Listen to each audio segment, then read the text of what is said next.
Maybe that... Looks like it's about time for us to meet up with Ganyu. Let's head to Eugene Terrace.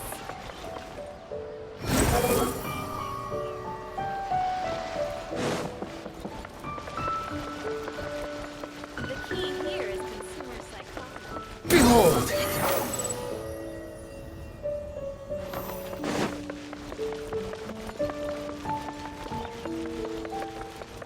The wind rises.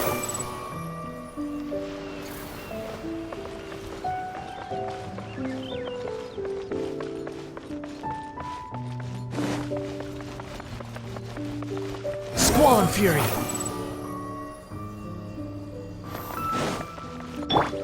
Hey!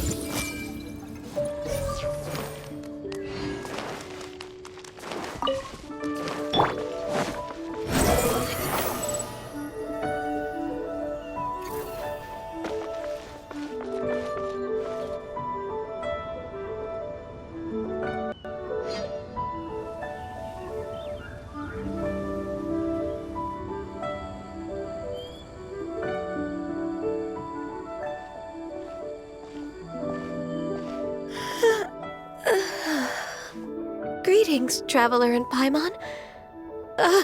What time is it? Are you okay, Ganyu? You were nodding off there. Didn't you sleep well last night? I'm fine. Don't worry about me. Let's discuss the matter at hand. Since last time, I've been thinking a lot about the story Paimon told me.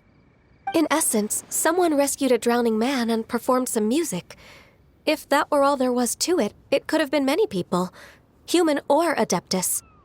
But the tune was allegedly so wonderful that the drowning man forgot about everything else, even his own impending death, and only came to his senses after being brought to shore.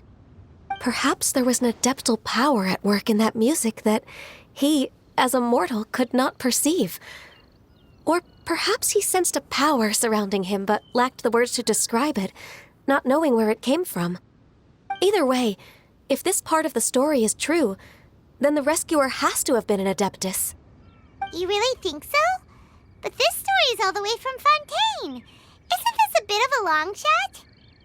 Also, Paimon's really curious about how people from Fontaine think this fairy lady looked. Ooh, like a crystal fly's wings? That would be pretty cool. But Paimon definitely can't imagine any of the Adepti looking like that. Actually, Ganyu, if you had to save a drowning person, how would you go about it? Huh? Me? Well, I'd get them to the shore, and then I'd probably hide behind a tree and watch them for a while. Once I was sure that they were going to be okay, I'd slip away without a sound. Got it. So basically, Ganyu's the type of person who doesn't like taking credit for her good deeds. No, it's not like that. I'm just not very good at explaining things. And I also find it really awkward accepting other people's gratitude. Well, what if this Adeptus in the story had a similar attitude? That would explain why she just left without saying a word. She was probably thinking something like, one was merely passing by and saw fit to address this egregious disruption to one's graceful zithering at once. You may keep your thanks to yourself. That was actually a very good impression of Cloud Retainer, Paimon. As far as I'm aware, Cloud Retainer isn't the most musically gifted. Still, we can't completely rule her out just yet. If we set off now, we could head to Mount Outsung and ask her about it.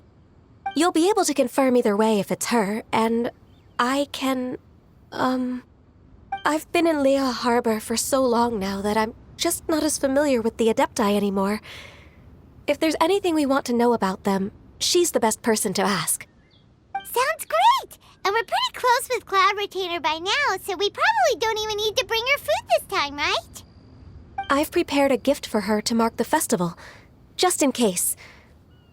However, Cloud Retainer spends most of her days studying mechanisms in her abode. She's on her own so much of the time that the moment she has someone to chat with, she just... Never mind. I promised I'd help Mr. Dvorak, and now that I've made the contract, I can't be having second thoughts. Traveler, Paimon, let's set off for Cloud Retainer's abode.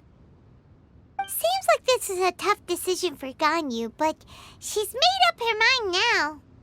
Paimon gets why she'd be so anxious.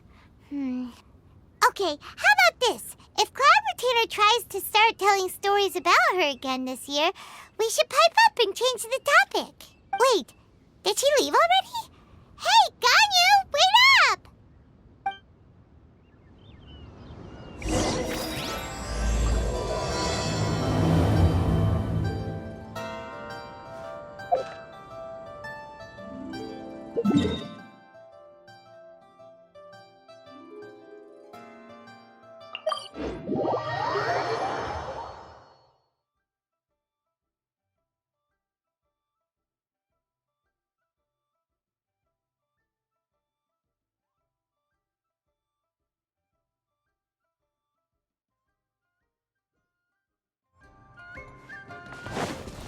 The wind rises.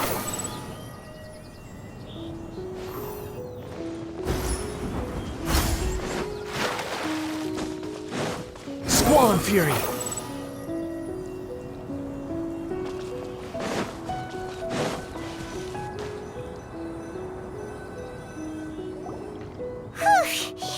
Paimon's so tired from trying to keep up. Don't either of you need to take any breaks?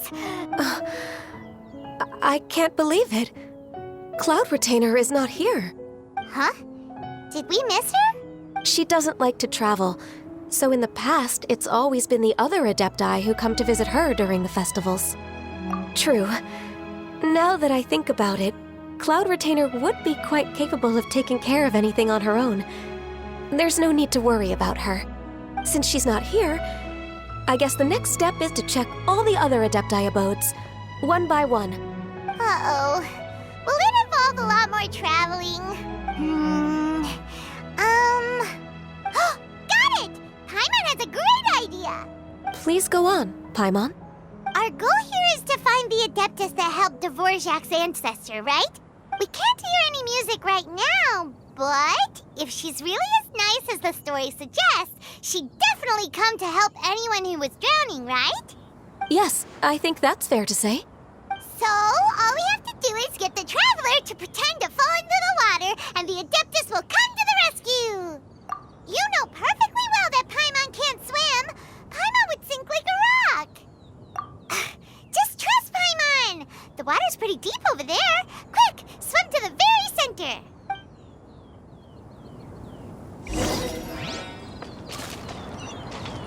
The wind rises.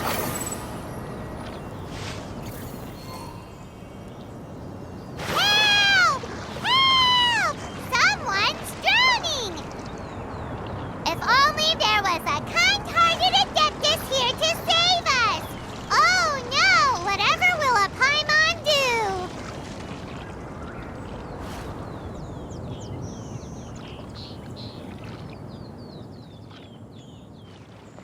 What is going on?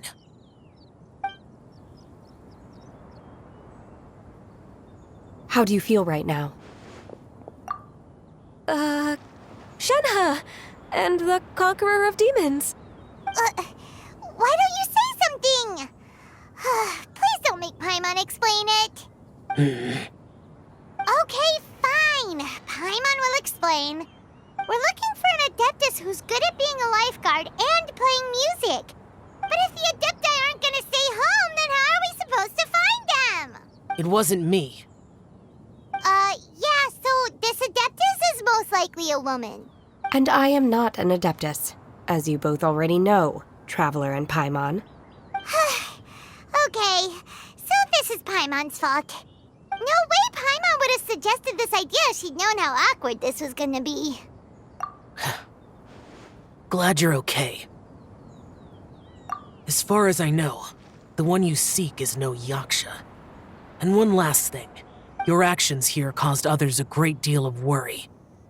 Do not repeat them again in the future. As ever, the conqueror of demons comes and goes, just like the wind. Right. I didn't dare to say a word just now. How's your training going, Shenhe? Have you made any plans for Lantern Rite? We could spend it together in Liyue Harbor if you'd like.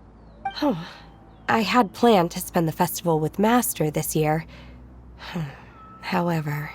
Oh, speaking of Cloud Retainer, when did you see her last? Earlier this morning, she set off for Mount Hulao at dawn. I noticed she was using an Adeptus art of some kind to protect a mechanism that looked like a boiler. Maybe it was a gift for Mountain Shaper. I did not inquire. So we just missed her. Please excuse me for a moment. I think I'll leave the gift in her abode. Sure. Thank you. It sounds like Ganyu and Shenhe have gotten a lot closer recently. Yes. During the summer and winter, I continued to train with Master. In the other months of the year, I have been learning to adapt to human life in Liyue Harbor. Ganyu arranged accommodations for me in the city, and also recommended several work positions for me. But when I try to blend in by referring to her as Miss Ganyu or Lady Ganyu, like the others, she says I mustn't address her like that. Sometimes I'm supposed to copy other people. Sometimes I'm not. It's a little difficult to keep track of everything. Oh, is that what it is? Noted. So, you came looking for Master today because you wanted to ask her about the Mystery Adeptus. Is that right? Yep. Oh, speaking of that, have you ever heard any music while out training in the mountains? Music? What is that? It's... a kind of a happy or relaxing sound. Or, a nerve-wracking sound. Or even a terrifying one. Okay, I'm done. I also left her a note so that she knows where to find us. We won't miss her again. Yay! That's really helpful. Thanks! We were just talking about this thing called music, and based on Paimon's description, I do believe I hear it every day. Please follow me. Oh, really? Great, let's go!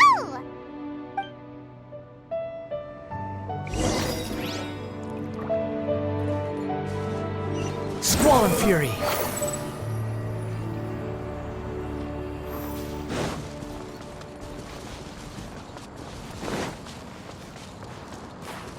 The wind rises.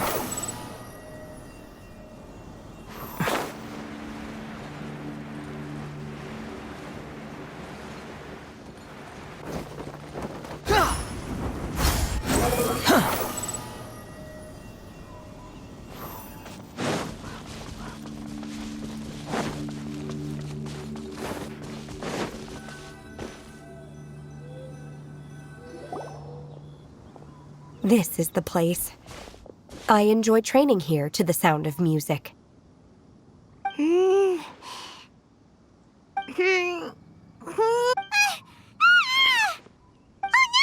Paimon's gone deaf! Paimon can't hear anything! Oh, whew! Paimon hasn't gone deaf after all! Paimon heard you when you just spoke. Anyway, where is this music? The faint sound of birdsong, the quiet murmur of the streams. These are relaxing sounds. Are they not the music of which you speak? Oh, Paimon wasn't quite done with the description. Okay, fine, it's all Paimon's fault. What we're looking for are not the sounds of nature, but melodies played on special instruments. Oh, and a melody is? Hey, don't you patronize Paimon! Let's get one thing straight.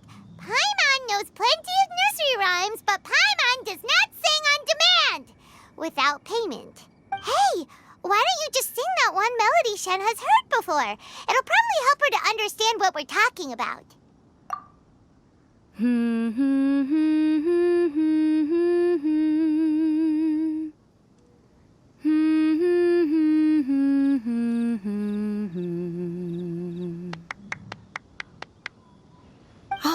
Was that from the opera that Yunjin sang? Mm-hmm. That was a melody, and melodies can be called music. It felt like I was transported back to the past. In my mind's eye, I could see the Zhao lanterns lighting up the night sky again. We're all there, raising our glasses and drinking to our heart's content on the Jade Chamber. As I watched Yunjin's performance, I felt a warm sensation in my heart. And as the drink reached my stomach, it went from warm to hot. When you hummed that melody just now, feelings from a whole year ago came right back to me, as strong as they were on that day. So that's the power of music. Wow, Shenhe. That was so deep! Music definitely has the power to bring up memories. It's like a time capsule with all the special moments from our lives squished inside. What about you, Ganyu? Are there any melodies that have left a deep impression on you? I don't remember if my parents ever sang any lullabies to me. I know some local folk songs, and a few other things come to mind too. The songs of the sailors down at the docks, the little ditties that the vendors call out in front of their beloved shops, the tunes of folk artists performing on the streets. Yes, that's right. In the past, whenever I heard the sound of those tunes, I always felt that they were worlds apart from me. Nenny and Liyue probably view me as a non-human. And they are right, in the sense that I never could connect with humans' artistic expression and their sentiments.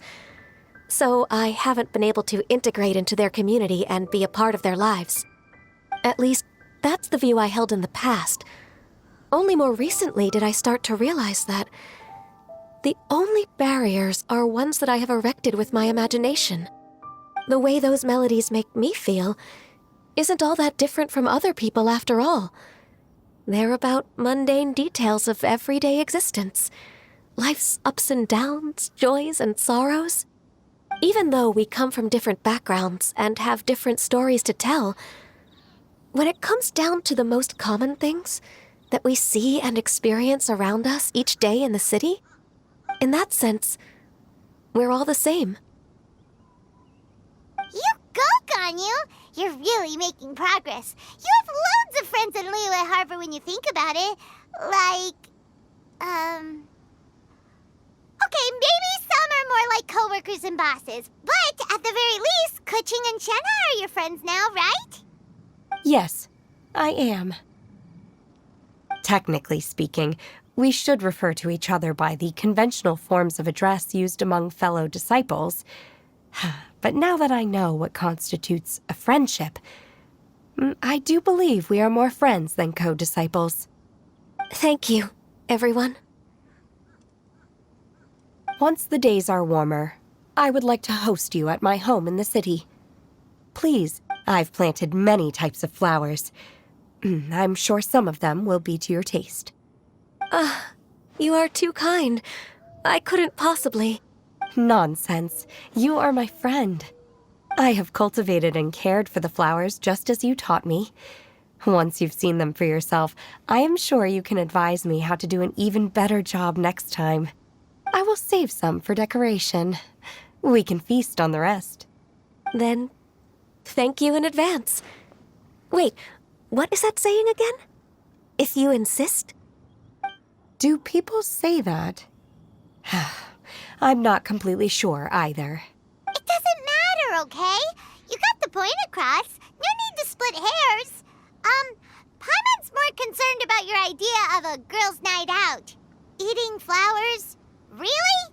Does this have anything to do with you both being the disciples of that illuminated bird? Who dares refer to one not by one's Adeptus title, but merely as that illuminated bird? Master. Our greetings, Cloud Retainer. Ah! There it is! The illuminated bird has landed! Double humph. Now she has the gall to use it rather than she, even after being chastised once already? Barely a moment has passed since we last met, and yet your impertinence has reached new heights. Very well. If you refuse to learn your lesson, one shall scold you no further. One has received your message from Ganyu. On the matter of the Adeptus you seek, one suspects to know their identity. Well, shall one lead the way? I still have to complete my training for today, so I will bid farewell to everyone here. Very well. Await my arrival at one's abode later this night. On this special occasion, you should indulge yourself with some savory dishes. If you want to release a Shao Lantern, come and find us anytime. Thank you, everyone. Happy Lantern Rite to you too.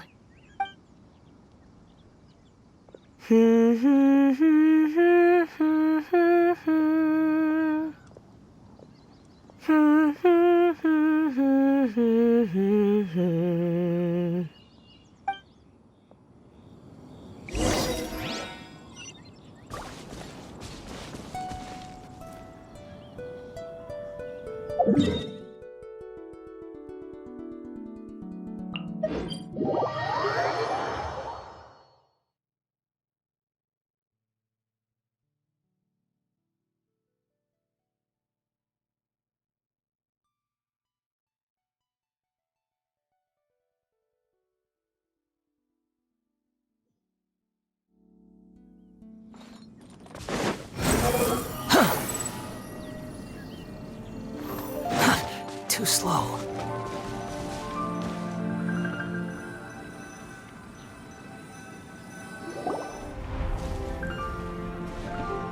Is this Guili Plains? Cloud Retainer, why did you bring us here?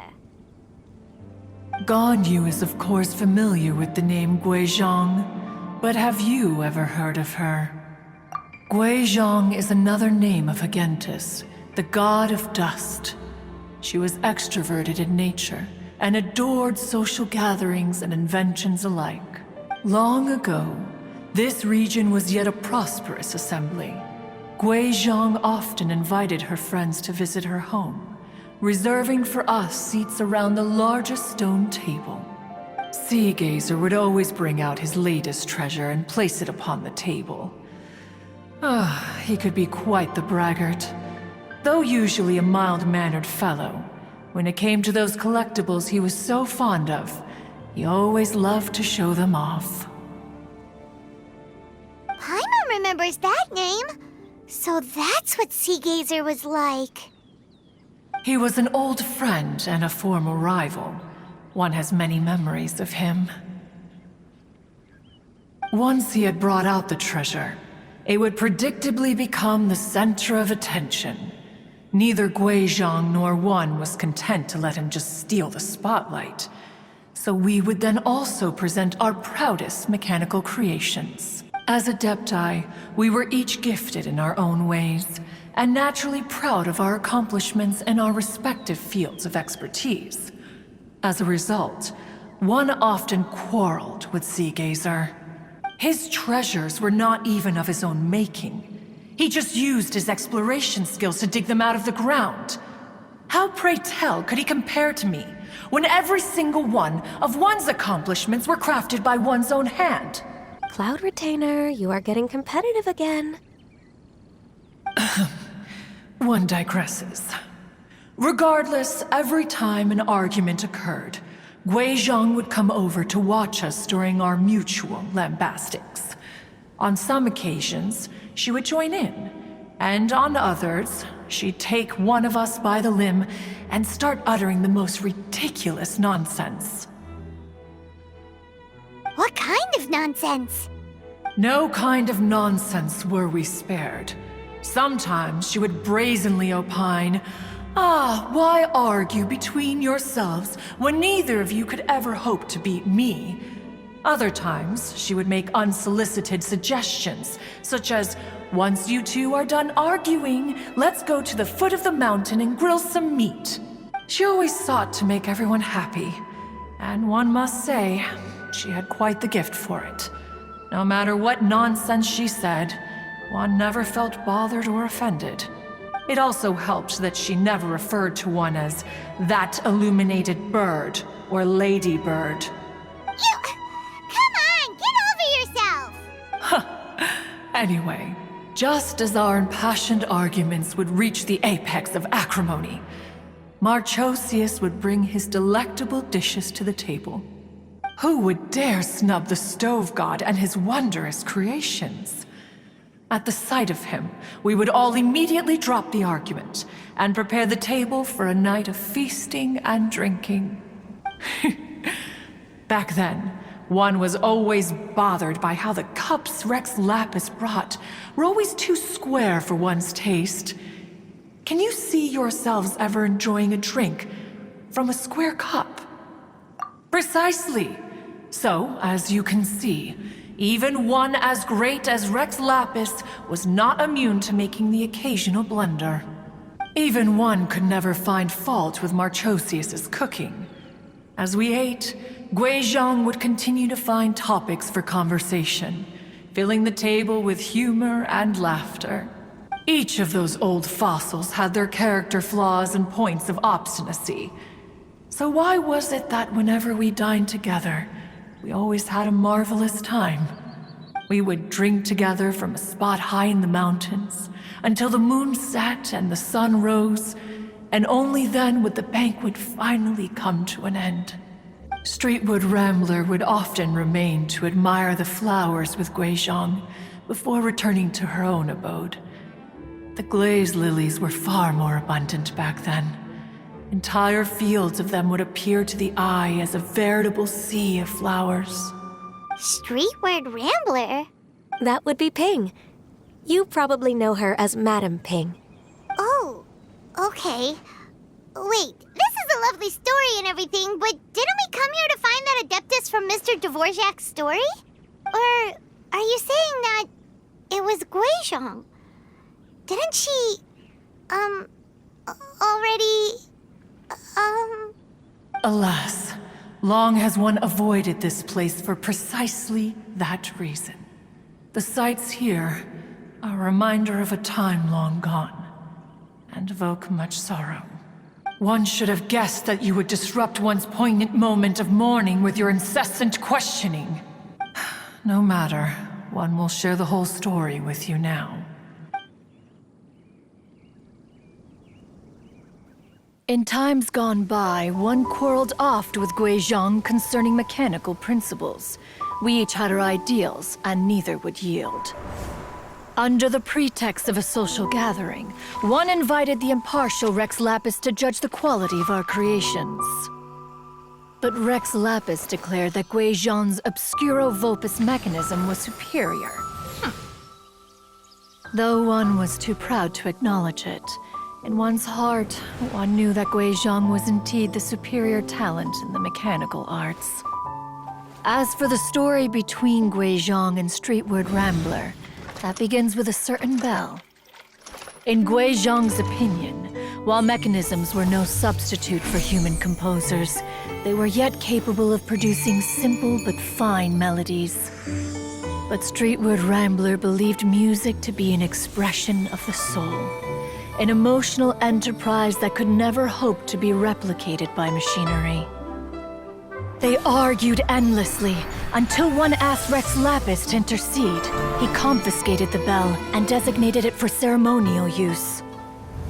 Thereafter, one would often find them convening in the mountains, discussing music, mechanics, and all the affairs of the mortal world. But these good times were not to last. War broke out between the gods, and soon engulfed the Guili plains. Guizhong was overpowered by the enemy, and fell in battle. When Streetwood Rambler and I arrived at the scene at long last, all that remained among the ruins was her lifeless body. After this, at Streetwood Rambler's request, Rex Lapis granted her the cleansing bell for safekeeping. To honor our friend's memory, one made a few finishing touches to her ballistic device. Many lantern rites have passed since then. Many greetings and goodbyes. Upon what do you gaze? The Guili Plains? No, it's everything.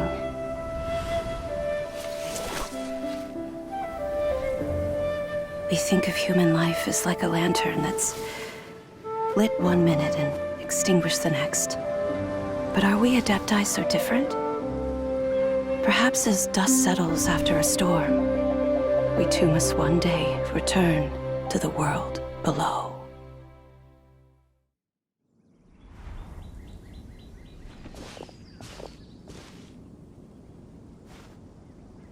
What? You have loads of friends, and you seem pretty chatty.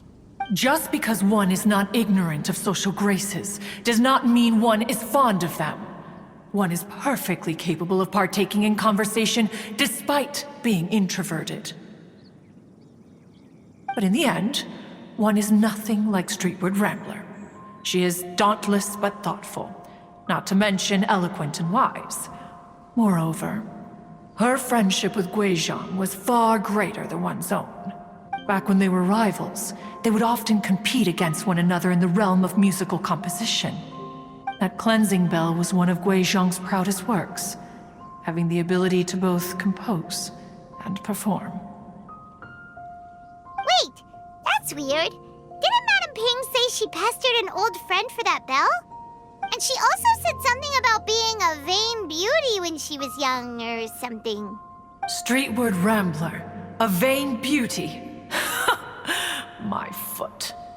That bell has a sad history. Clearly, she refrained from sharing with you the truth of its origins, since the right time had not yet come. As for her old friend, who else could it be? As soon as Streetward Rambler heard that a certain Zhang Li wished to borrow the bell, she realized that the man was none other than Rex Lapis, and that he had made an enormous decision. After all, we all have known each other for several millennia. Some things between us are implicitly understood. Whoa! So they were talking in secret code? Oh, Paimon did not see that one coming. Enough of your intrusions. Where was one up to? Ah, yes. One remembers now. The cleansing bell is powered by a mechanical art, and can be used to great effect as an accompanying instrument. After the passing of its creator, it was used on numerous occasions during rites of parting. But Streetward Rambler did not acquire it from Rex Lapis for the purpose of producing further funerary tunes. No. Each time she rang it, it was to play the tune that Guizhong composed on it. The two once clashed over their beliefs about the meaning of music. Who would have thought that with Guizhong's passing and Streetward Rambler's mourning, two tunes composed in discord would eventually become one harmonious composition? Once upon a time, Streetward Rambler also loved gatherings, liquor, and music. But after Guizhong passed, she preferred her own company. She could often be found sitting alone at a mountain summit, contemplating and reminiscing with her zither. The music would go from mournful to soothing to impassioned. Many years passed before she finally composed a melody to her satisfaction. In celebration, she played the tune to the clouds.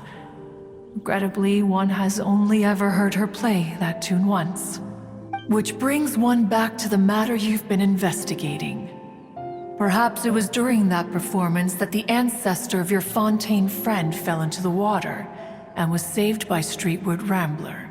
But if she was so happy with the melody, why would she only play it once? One was also greatly perplexed by this. After suppressing one's curiosity for a long while, one finally approached her and asked why she would retire the tune after having spent so long on it. In response, she said, though the strings that played that melody survive, the one who inspired it is gone. Tell me, Cloud Retainer, when the one attuned to my soul is no longer here, who else could hope to understand this tune? Aw, poor Madame Ping. I just remember being taken care of by you when I was young. Once the Archon War came to an end, I stayed behind in Liyue Harbor to honor my contract.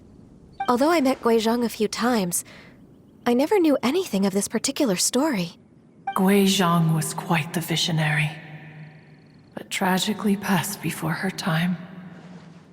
Her manuscripts still lie unfinished in the realm of clouds. Blank pages give one cause for contemplation on what might have been. Had you not decided to search for that mystery Adeptus, perhaps these stories, too, would have been lost to the sands of time. As of now, you know the truth. That the Adeptus who rescued the drowning man was none other than Streetwood Rambler. Do you intend to discuss this with her? Do you mean Ping might find the topic too distressing? Precisely. The passing of our old friend is a heavy topic that both of us are usually careful to avoid. If I may be so bold, Cloud Retainer, could it be that this is just your own personal opinion? Oh? How so? I've been in Liyue Harbor for quite a long time now, and I've witnessed many farewells along the way, so I too am well acquainted with the pain of the passing of a loved one. But this doesn't bring the city or its people to a standstill. They have to keep moving forward. Someone as perceptive and wise as Ping will surely have come to understand and embrace this. Though these immortal mountains have lost an Adeptus, the harbor of mortals has gained a wise elder. No loss can ever be undone, but there is always much that can still be gained. Ping has helped countless people, and will guide many others in the years to come. And all to whom she extends a helping hand become her friends. People she can admire flowers and discuss music with. Though it is heartbreaking to lose a kindred spirit, life goes on, because there are new friends waiting for you further down the road. We even asked Madame Ping what she thought about adding a music festival to this year's Lantern Rite. Oh, when we get back, why don't we just ask her if she'd like to perform? Maybe we can even get her up on stage. You youngsters and your imaginations. Why don't you come with us? It's been a long time since you last spoke with Ping, and Liyue Harbor is always decorated so beautifully during the festival period. Is not every Lantern Rite the same in this regard?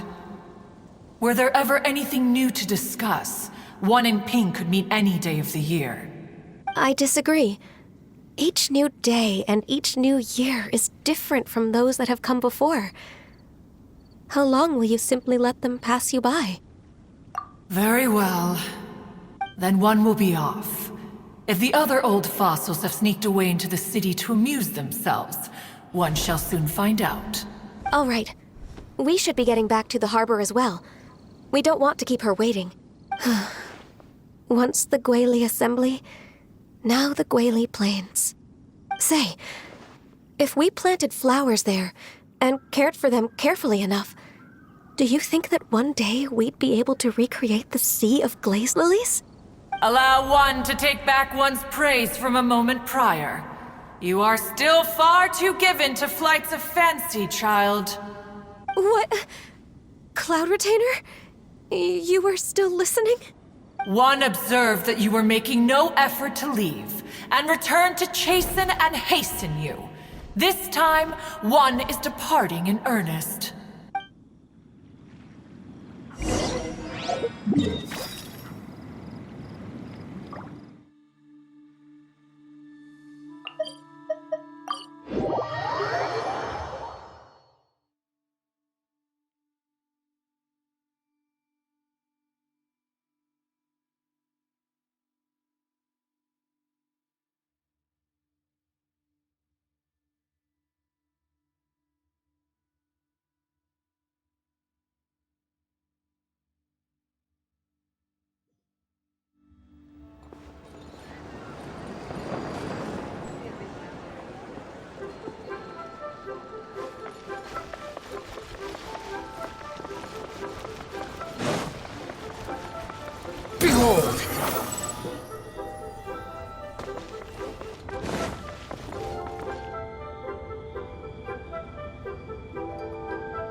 This is a peaceful neighborhood. Whoa! Madam Ping? And Cloud Retainer? It appears you made haste after all. One arrived but moments before you. Oh, bless my soul. To what do I owe the honor? How nice of you all to come and visit me. Miss Illuminated Bird, haven't you said anything yet? Said what, precisely? And why should one be tasked with saying it? 'Cause you're the one who's known Madam Ping the longest. Street word. Or rather, presumably, you would prefer to be addressed as Ping? Oh, Cloud Retainer, you are uncommonly polite today. Given that Lantern Rite is almost upon us, the weather in the city is most pleasant, and a sweet floral fragrance lingers in the air. Ganyu, please continue from here. All right. So, this all started because we were trying to help Mr. Dvorak find the Adeptus who saved his ancestor's life.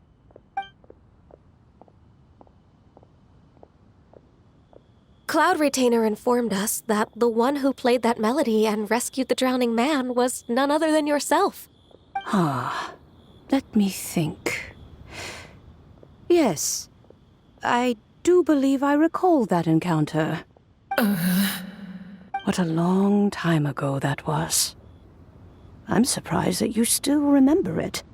Even more astonishing, perhaps, is the fact that this story has survived this long at all, when mortal lives are so very brief.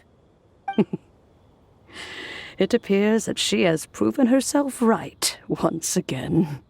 Who's she? We like to call her Guizhong.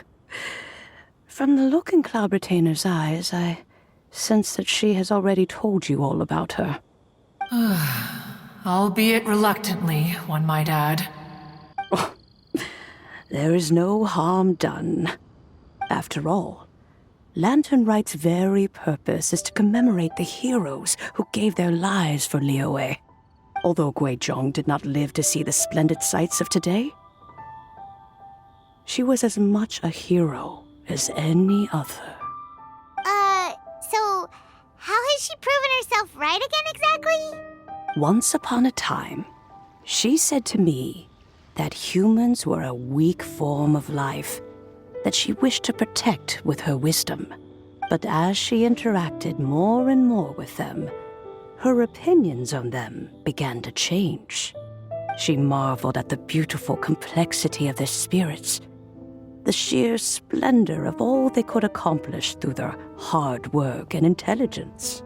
She told us that to underestimate human potential would be to make a grave mistake. With the smallest amount of guidance, enormous power can be unleashed in them, and a human who has reached their full potential may well be her equal. Someone who could have as much to teach an Adeptus as to learn from them. She always had a way with words. That her mechanical accomplishments were judged superior to one's own was, one suspects, in large part due to her sheer eloquence. Speaking of mechanics, Cloud Retainer, do you still remember that potted plant mechanism? The one that the two of you gave me as a gift? Of course. Guizhong and one both put an immense amount of effort into that gift. It would be no overstatement to call it a testament to each of our individual technical genius. As Guizhong once said, it takes every blade of grass and every flower to make a homeland. When I see the sight of Liyue Harbor before us today, I am reminded of this. Madam Ping looks very emotional right now. Of all of us, it was Guizhong who was the fondest of these grand and exciting occasions. If she were still with us, I'm quite sure she would still be trying to best Cloud Retainer's finest works at every opportunity. Liyue Harbor is always filled with the sound of music at this time of the year. If she were here, one is certain that she would seek you out to discuss and debate the virtues of various melodies. Oh, yeah! Music! We've been dying to ask. What was the melody that you played back then? Oh, also, with you being such a music expert and all, why don't you join the concert as a performer? I can make arrangements right away. Oh, as much as I don't wish to dampen your enthusiasm, it's been a long time since I played this zither. My fingers don't have the dexterity they once did. And whenever I play that tune, it always reminds me of her. I start wondering what she would think of the changes I have made to her melody. There was a period of time whenever I started strumming, it almost felt like she was back again. Sitting right there on the stone stool next to me, chatting away. Skybracer and Seagazer too, looking just like they did in the old days. No matter how much time goes by, the moment that melody starts playing, it transports me right back to that time in my memory. So the past still weighs heavily on your heart? Well, I would be lying to myself if I claimed to have completely moved on. But that is not to say that grief doesn't get easier with time. Despite the sadness, I have found many things that bring me joy in life. It is simply the nature of the world in which we live that even if one wished to mourn for an eternity, it would be a nigh impossible feat. Just look at this potted plant. Isn't it stunning? It takes an honest and open mind to confront and conquer grief. You have indeed made progress. Be that as it may, I shall leave the lantern rite stage to the youth of today. Well, if you're sure. Granny! Whoa, what's everyone doing here? Did something bad happen? Ah, and now we've spooked Yanfei. No, everyone's just here to give me their regards for the holiday. Oh, that's wonderful, I'm glad. Well, in that case, happy Lantern Rite, everyone. Happy Lantern Rite. Oh, I just remembered that I have some, work to do at Yuehai Pavilion that I need to discuss with Yanfei. I haven't been able to find a chance until now. I will leave Mr. Dvorak in your capable hands. Cloud Retainer, Ping, we will be off for now. Huh? Does it have to be right now? Which case is this again? Hey, Ganyu! It seems Ganyu still has much to learn when it comes to the art of deception. What a pity. She has learned nothing of one's ability to carry a conversation. Since it's been so long, Cloud Retainer, why don't you stay? I'll make a cup of tea and we can chat a while. Gladly. This was one's intention as well. When you next see the Fontaine musician, please give him my regards. I'd like to wish him the very best with the concert. You got it, Madam Ping. Thank you all. I think you've listened to enough of my nattering for one day. As for that melody, I will play it for you all another time. Goodness knows I need to practice it first. Wow, that'd be great. We'll look forward to it. When that time comes, wherever her spirit may be among the countless grains of sand and specks of dust between the harbor and the mountains, perhaps she will look at the Liyue of today and steal a smile when she sees the prosperous land that it has become.